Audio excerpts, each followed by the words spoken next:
Queridos irmãos, nós continuamos com a nossa série de pregações sobre os 35 milagres de Jesus apresentados no Evangelho. E hoje já estamos no 10º milagre. Veja como o tempo passa rápido e como nós podemos aprender com a santa e pura palavra do Senhor. Hoje nós vamos falar sobre um assunto que é muito caro a cada um de nós. Vamos falar sobre a fé e a importância da fé em nossas vidas. Se você olhasse para dentro de si mesmo nesse tempo e perguntasse: qual o tamanho da minha fé? O que você diria? Será que a sua fé é impressionante ou a sua fé é muito frágil? De fato, essa preocupação era algo que estava no coração dos discípulos do Senhor, quando lá em Lucas 17 eles ouvem o Senhor falando e dizem: Senhor, aumenta-nos a fé. Os discípulos do Senhor acreditavam que precisavam ter uma fé grande, mas Jesus vem a eles respondendo, dizendo que se a fé deles fosse do tamanho de um grão de mostarda, eles diriam ao monte que se lançasse no mar e o monte lhes obedeceria.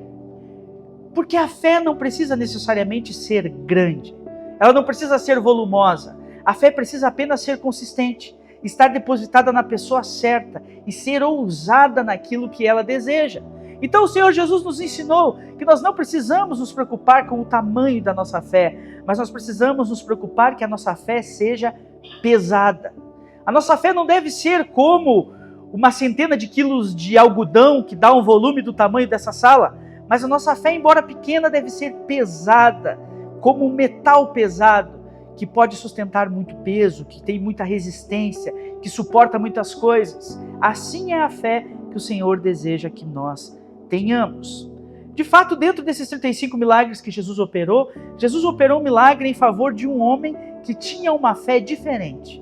De tal forma que Jesus falou: a fé deste homem me impressionou, e nem em todo Israel eu vi fé como a deste homem.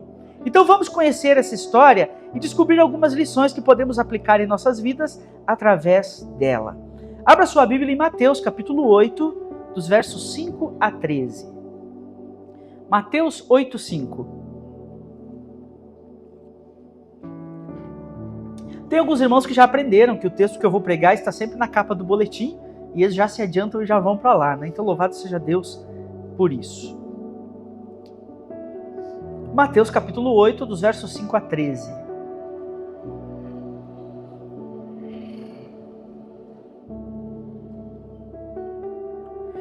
Diz assim a palavra de Deus: Quando Jesus chegou a Cafarnaum, um oficial romano se aproximou dele e suplicou: Senhor, meu jovem servo está de cama, paralisado e com dores terríveis.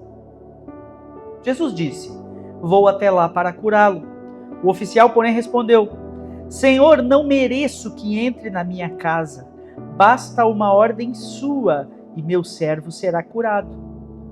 Sei disso porque eu estou sob a autoridade de meus superiores e tenho autoridade sobre meus soldados. Só preciso dizer: vão, e eles vão, ou venham, e eles vêm.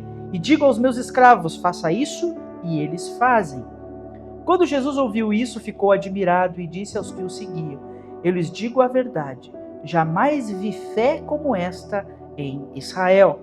E também lhes digo: muitos virão de toda parte, do leste e do oeste, e se sentarão com Abraão, Isaque e Jacó no banquete do reino dos céus. Mas muitos para os quais o reino foi preparado serão lançados fora na escuridão, onde haverá choro e ranger de dentes.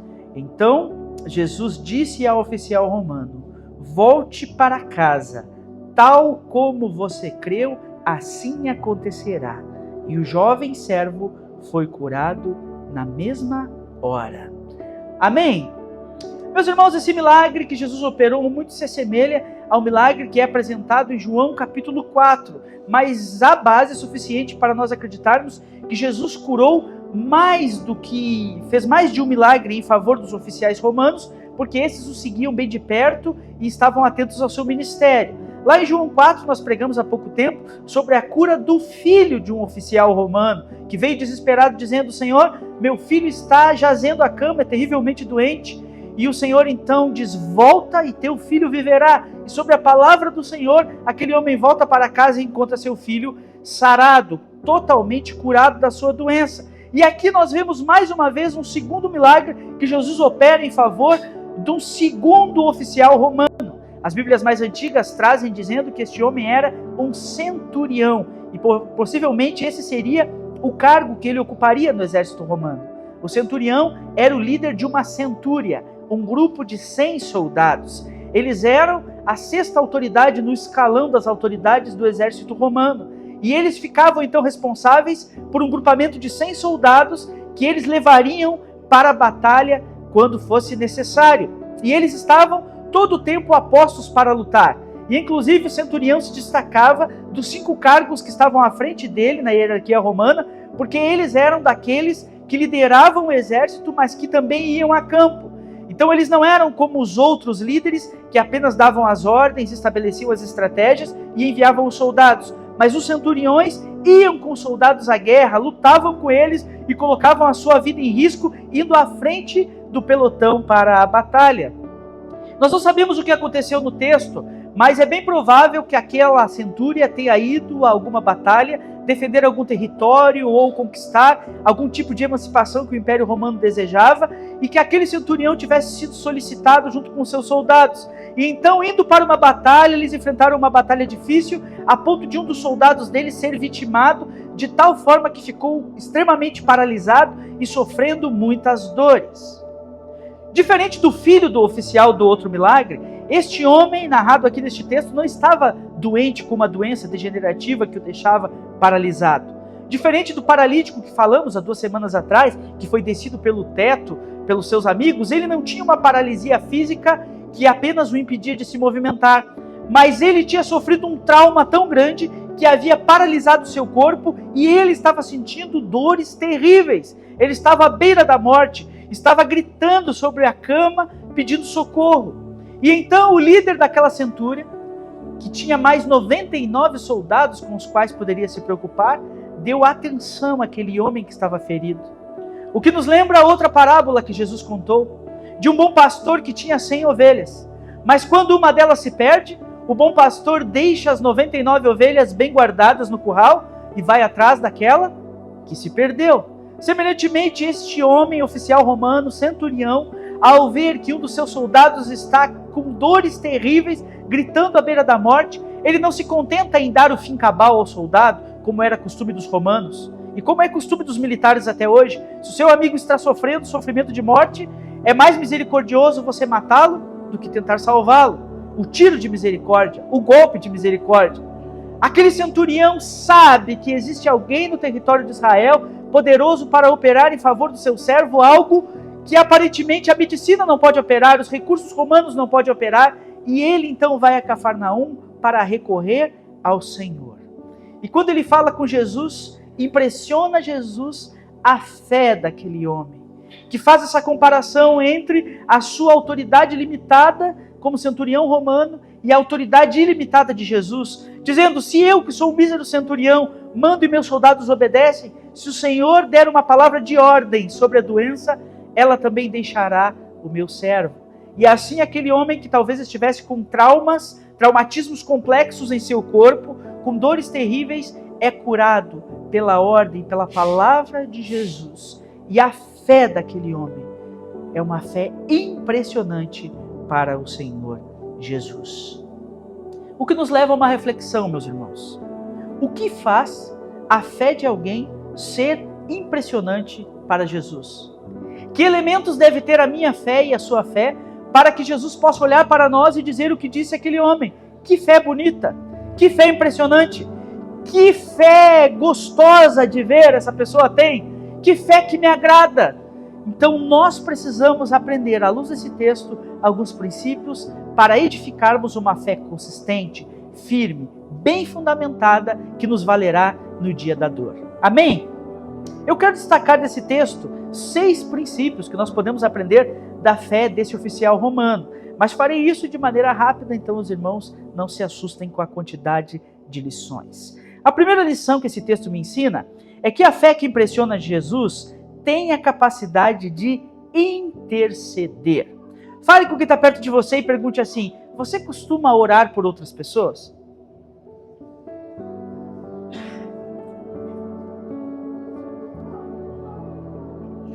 Note, meus irmãos, que aquele oficial romano intercede por seu servo.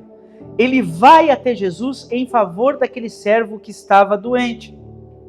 Ele não considerou a vida daquele homem como uma vida sem valor, dizendo, olha, tem muita gente querendo se alistar no exército romano, então esse soldado, infelizmente, teve um problema de saúde, devolve ele para a família dele que lide com as dores, com as dificuldades que ele ficou, e nós vamos seguir em frente. Alistamos outro soldado, colocamos no seu lugar e vamos para a próxima batalha. Mas aquele líder tinha amor pelos seus liderados, carinho por aqueles homens. Nós não sabemos qual foi a situação que vitimou aquele soldado e fez com que ele estivesse nessa situação difícil. Mas talvez aquele soldado tenha salvado a sua legião com um ato de bravura. Talvez aquele homem tenha se colocado à frente de outro companheiro para não permitir que ele fosse ferido. Talvez aquele homem tenha feito algo tão emocionante, tão maravilhoso naquela batalha, que fez com que aquele centurião não aceitasse o fato de perdê-lo. E ele então vai até Jesus e intercede, dizendo, Senhor, eu tenho um servo, um soldado meu, que está numa situação muito difícil e o Senhor pode agir em favor dele. Ao invés de sacrificar aquele soldado, o centurião, oficial romano, procura curá-lo. Meus irmãos, essa lição nos ensina algo precioso sobre a nossa fé. A fé verdadeira que impressiona Jesus não é a fé que se preocupa apenas com as suas próprias coisas. Não é a fé que se preocupa apenas com a sua própria existência, mas é a fé que está disposta a interceder. E Jesus ama ver isso em nós. Quando nós nos achegamos a Ele pela fé, não com motivos egoístas, não apenas pela nossa própria vida, mas quando nós chegamos a Ele pela fé em favor de outras pessoas. Infelizmente, existem muitos cristãos que têm uma vida muito egoísta em suas orações, oram apenas por suas coisas, e quando vão ao Senhor em oração, dizem, Senhor, abençoa a minha vida, abençoa a minha família, abençoa o meu trabalho, e o meu, abençoa tudo que é meu. Mas não se compadece de quem sofre perto dele, dizendo, Senhor, abençoa outra pessoa, tem misericórdia de outra pessoa, não leva outras pessoas à presença de Jesus. Quando nós oramos, nós estamos fazendo o que este oficial romano fez no mundo espiritual. Nós estamos apresentando uma pessoa que tem uma dificuldade a Jesus Cristo.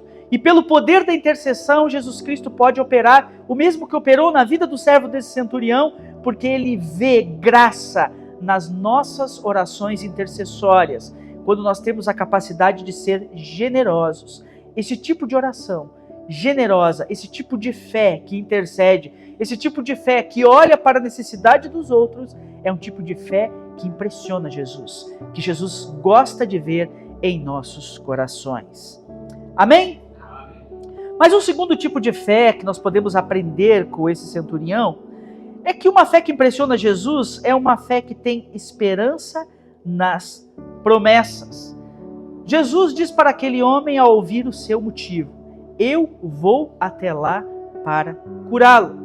E quando Jesus diz essas frases simples àquele oficial, ele guarda essas frases no seu coração e isso lhe fortalece. E ele descansa o seu coração naquilo que Jesus prometeu. Se Jesus falou que vai curá-lo, eu posso parar de me preocupar. Porque aquele a quem eu vim procurar, que está muito ocupado, cheio de coisas para fazer, cheio de pessoas lhe procurando, deu atenção à minha causa e ele disse que fará. E se ele disse que fará, eu não tenho mais motivo para ficar triste, para ficar impressionado, para ficar desesperado.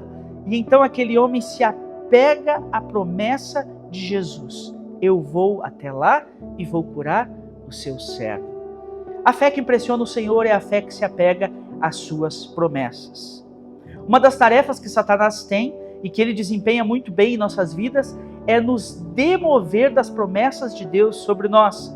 E muitas vezes nós estamos no culto, cultuando ao Senhor, ou estamos em nosso tempo devocional diante do Senhor, estamos orando, meditando na presença de Deus, e Deus nos dá convicções, promessas que Ele derrama sobre a nossa vida, nos dizendo, meu filho, em tal situação eu agirei em seu favor, descanse seu coração. E nós recebemos aquela promessa, entendemos que aquilo é uma palavra de Deus para nós, acatamos aquilo no nosso coração, mas com o passar do tempo, o inimigo de nossas almas vai trabalhando em nós para dizer, será que foi Deus mesmo que falou? será que aquilo vai acontecer? Será que é verdade? Será que você não estava enganado? E começa a tentar demover as promessas de Deus em nossos corações. Mas a fé que Jesus quer ver em nós é a fé que não abre mão das promessas, que diz: eu creio, Senhor, nas promessas do Senhor. Tanto nas promessas do Senhor manifestas na sua palavra, e Ele tem inúmeras promessas para aqueles que creem no seu nome, quanto para as promessas particulares que o Senhor dá a cada um de nós mediante a sua palavra, quando nós estamos em comunhão com Ele. A fé que impressiona Jesus é a fé que se apega às suas promessas e não vacila. Se Jesus disse, vai acontecer. Essa é a palavra de Deus aos nossos corações. Mas em terceiro lugar, esse texto me ensina que a fé que impressiona Jesus é aquela que é marcada pela humildade. Olhe para quem está perto de você e lembre ele. Seja humilde. Fale para ele, seja humilde. Seja humilde, Heraldo. Pode mandar o seu humilde também, que eu preciso ser humilde. Seja humilde. Muito bem, aquele homem chega a Jesus intercedendo por seu servo. Jesus ouve a intercessão. Puxa, que fé bonita, ele intercedeu. Aquele homem então diz: Senhor, se o Senhor falou que vai, eu creio que o Senhor vai. E agora aquele homem diz: Senhor, o Senhor falou que vai, mas eu não sou digno de que estejas na minha casa. Dá apenas uma palavra e meu servo será curado. Aquele homem reconhece a sua indignidade diante do Senhor. A época em que esse texto foi escrito, os romanos eram inimigos mortais dos judeus. E os romanos estavam atentos em Jesus, porque Jesus estava operando muitos sinais, maravilhas, multidões o seguiam. E os romanos já estavam acostumados com levantes judaicos de homens que se levantavam para formar milícias para tentar combater o Império Romano. E certamente os romanos estavam de olho em Jesus. E eu fico imaginando a mente daquele oficial romano quando se aproxima de Jesus dizendo: o que será que Jesus vai pensar de mim? Eu sou um oficial de Roma, eu sou daqueles que está perseguindo Jesus, eu faço parte do grupo inimigo, mas eu creio nele e eu vou chegar diante dele e interceder pelo meu servo. E quando este homem intercede e diz: Senhor, eu não sou digno, ele está dizendo: Senhor, eu sou um romano, eu sou do grupo que está contra você, eu não sou digno. Senhor, eu não sou digno porque eu sou um homem pecador, eu não faço parte do povo de Israel, eu não conheço as promessas, eu não conheço os profetas. Senhor, eu não sou digno porque eu não sou digno, eu sou uma pessoa que vive alheio a tudo que Deus está fazendo na minha vida toda, mas eu creio que em Ti há poder. E pelo fato dele dizer: Senhor, eu não sou digno, ele já demonstra a sua fé, porque ele reconhece que Jesus é o Senhor. Algo impressionante para um romano, porque na época existia uma frase que os oficiais romanos precisavam dizer em todas as batalhas, que era Kyrios César, quer dizer, César é o Senhor. E aquele homem chega a Jesus e diz: Senhor, eu não sou digno. Ele reconhece que Jesus é o verdadeiro Senhor e reconhece a sua pequenez diante do Senhor.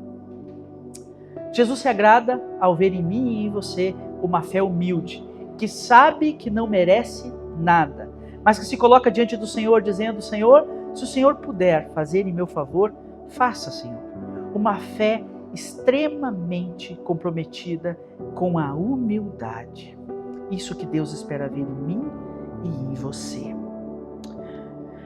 Mas em quarto lugar, meus irmãos, o texto nos ensina no versículo 8, que a fé que impressiona Jesus é a fé que confia no poder da sua palavra. Amém?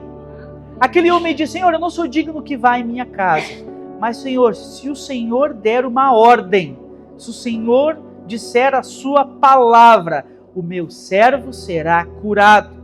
Talvez o homem deste texto de Mateus 8 tenha ouvido o testemunho daquele homem de João capítulo 4, dizendo: você acredita que eu fui até Jesus em favor do meu filho que estava doente e Jesus o curou apenas com sua palavra? E agora esse homem não vem até Jesus pedindo para Jesus ir até a sua casa, como o homem do milagre, o oficial do milagre de João 4 vem, mas agora ele já vem já com a palavra pronta, dizendo: Senhor, eu sei que o Senhor pode operar sem ir na minha casa, eu sei que a tua palavra é poderosa para fazer daqui mesmo. Então, Senhor, se o Senhor puder, opere pelo poder da tua palavra. Essa é a fé que Jesus quer ver em mim e em você, a fé que crê no poder da palavra, que crê que a palavra de Deus, quando proferida, a palavra de Deus, quando lida, a palavra de Deus, quando ouvida, ela transforma vidas, transforma corações e faz o impossível na vida daqueles que a recebem. Amém? A palavra de Deus é poderosa e se o Senhor ordenar, vai acontecer. Muitas vezes, meus irmãos, nossa fé está alicerçada em aspectos humanos da existência. E nós começamos a medir de que forma Deus pode agir na vida das pessoas. E nós dizemos assim, eu tenho um parente, eu tenho um amigo, eu tenho um colega, e eu gostaria que Deus agisse na vida dele.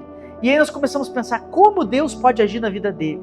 E começamos a querer fazer uma estratégia humana, nossa, para que aquela pessoa creia no Senhor. Começamos a pensar motivos, coisas que estão na nossa mente, que talvez aproximem aquela pessoa do Evangelho, quando, meus irmãos, o que de fato nós precisamos fazer é única e exclusivamente expô-la à palavra de Deus. Porque é a palavra de Deus que transforma. O que transforma não é se a igreja tem ar-condicionado ou não tem, não é se os meninos aqui que cantam bem ou não cantam, não é se o pastor é simpático ou não é, o que transforma é a palavra de Deus. E nós precisamos crer nisso.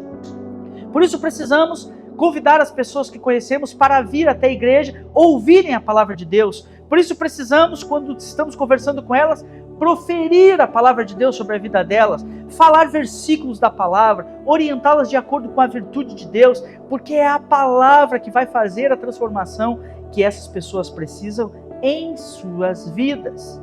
Aquele homem impressiona Jesus com sua fé, porque mesmo em Israel, haviam muitas pessoas que não acreditavam no poder e na palavra de Jesus.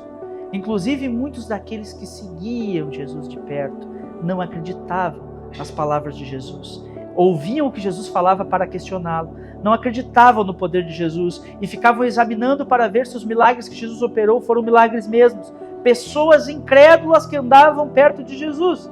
Mas aquele homem que não era do povo de Israel, era um oficial romano do povo inimigo, ele tinha fé para crer que a palavra de Jesus poderia realizar. Essa fé impressiona o nosso Deus. Amém?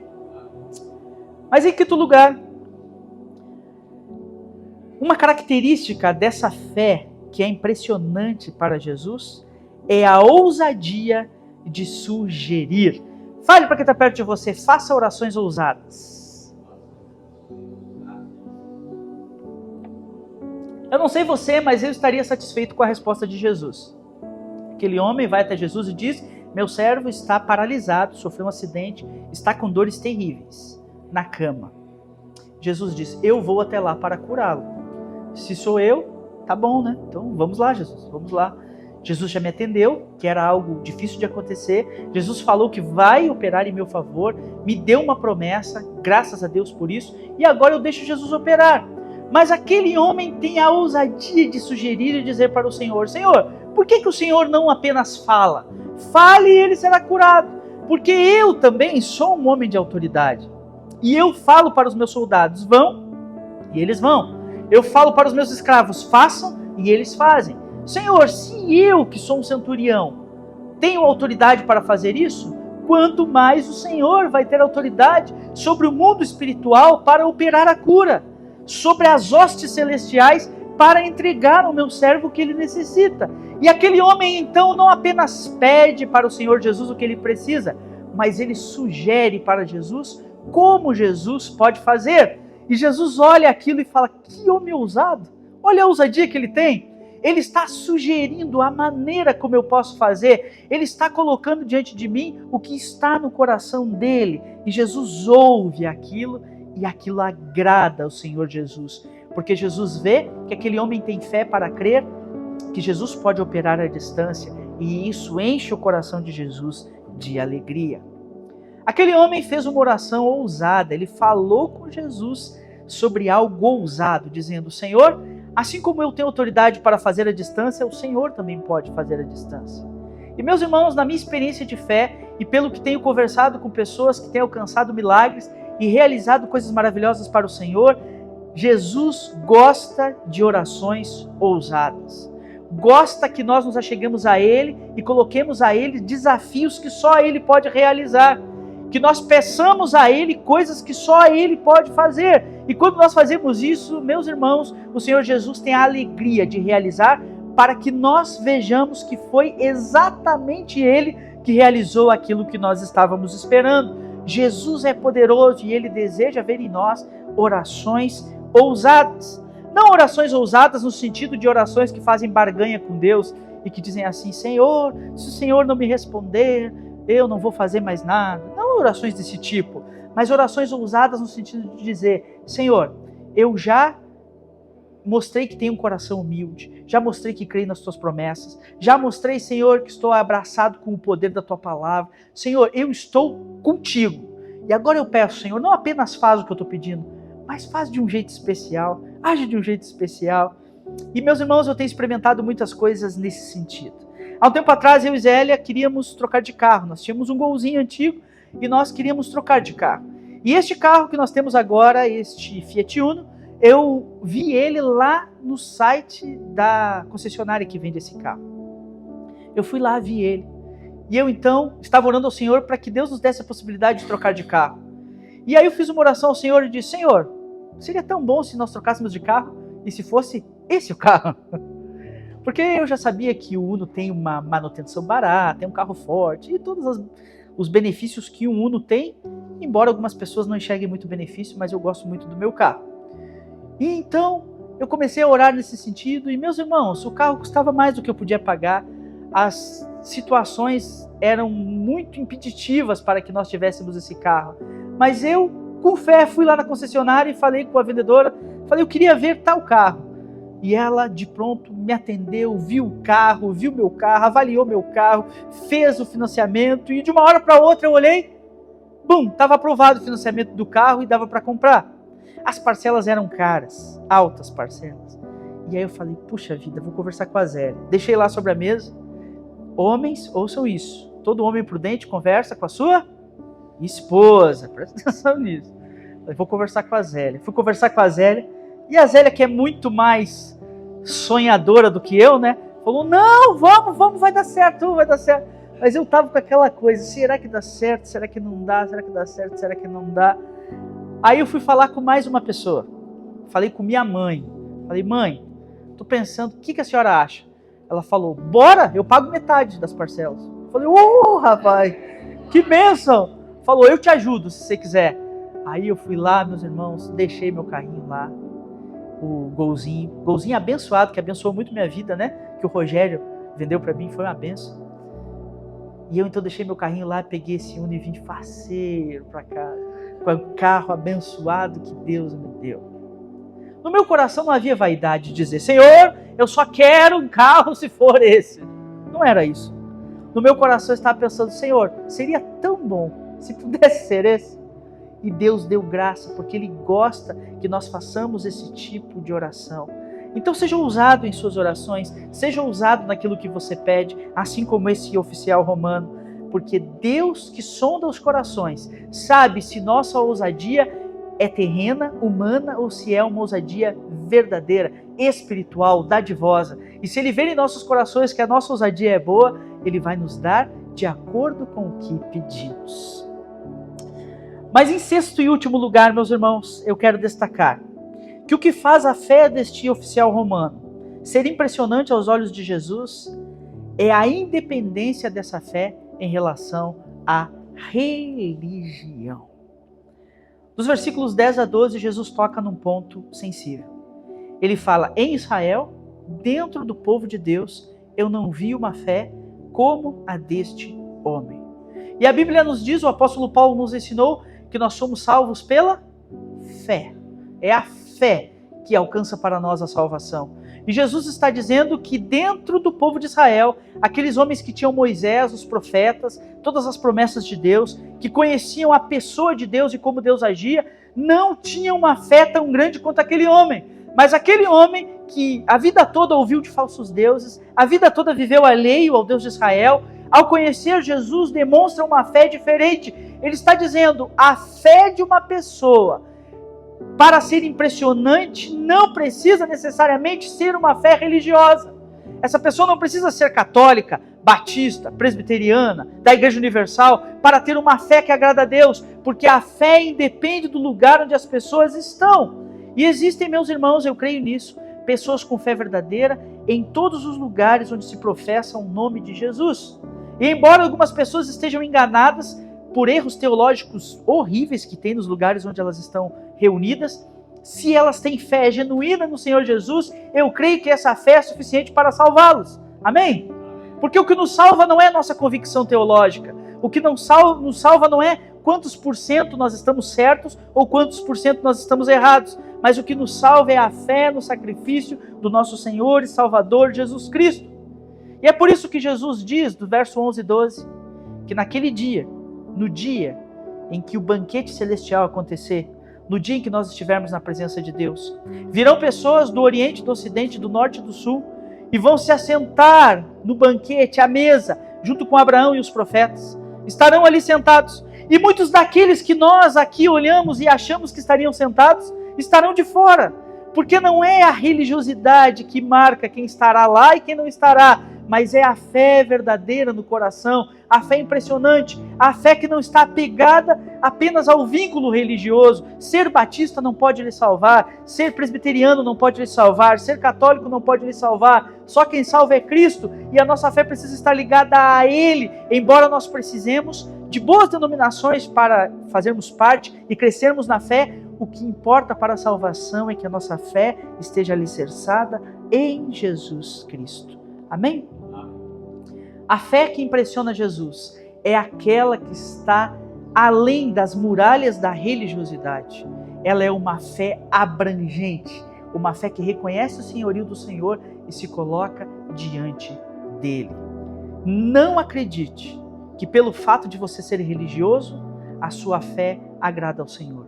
A sua fé precisa em muito superar a religiosidade para que ela possa ser impressionante para o Senhor Jesus. O último versículo do texto que lemos, versículo 13, Jesus olha para aquele homem e diz: volte para a sua casa. Tal qual você creu, assim será. O milagre que você receberá será do tamanho da sua fé. A sua fé foi impressionante e o seu milagre será impressionante. A sua fé foi ousada e o seu milagre será ousado. A sua fé foi confiante e o seu milagre será confiante.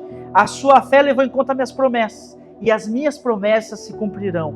Tal qual você creu, assim será. E quando aquele homem volta para a sua casa, o servo dele estava curado e fora curado na mesma hora em que Jesus proferiu estas palavras.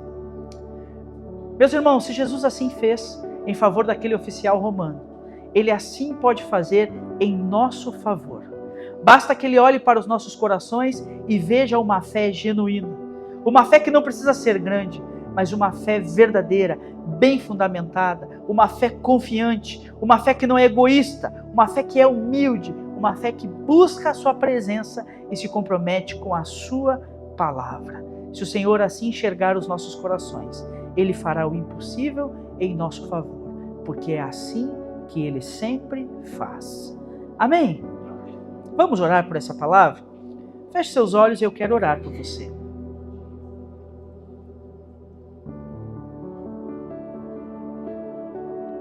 Senhor Deus, esta manhã nós estamos diante da Tua palavra. Obrigado, Senhor, porque através da história desse centurião romano, o Senhor nos ensina sobre fé. Sobre a fé que impressiona o Senhor. A fé que agrada o Senhor Jesus. A fé que o Senhor deseja ver em nós. Colocamos nossas vidas, Senhor, diante de Ti, pedindo que o Senhor nos dê uma fé consistente, bem fundamentada, uma fé ousada, uma fé corajosa, para que nós possamos, Senhor, resplandecer nesse mundo em que vivemos. Senhor, o inimigo de nossas almas tenta todo dia tirar a fé dos nossos corações e tentar nos fazer crer que o mundo é apenas as coisas naturais que nossos olhos veem. Mas nós queremos crer em Ti, Senhor, que existe um mundo espiritual ao nosso redor e que Ele é que move o mundo natural. E nós queremos, Deus, agir nesse mundo espiritual através da nossa fé. Então, Senhor, nos ajuda. para que, em primeiro lugar, creiamos em Jesus Cristo como o único e suficiente Salvador das nossas vidas, mas que depois disso, Senhor, tenhamos uma fé altruísta, humilde, que crê nas tuas palavras, que se apega ao teu poder e à tua palavra, uma fé que ousa pedir ao Senhor aquilo que necessita, uma fé que não está apenas ligada ao grupo religioso que pertencemos, mas uma fé que está focada na cruz de Jesus Cristo. Nos enche dessa fé, Senhor, para que assim o Senhor opere em nós os milagres que só o Senhor pode operar. Nós oramos assim, no nome de Jesus. Amém. Amém, queridos. Que Deus abençoe a vida de cada um dos irmãos.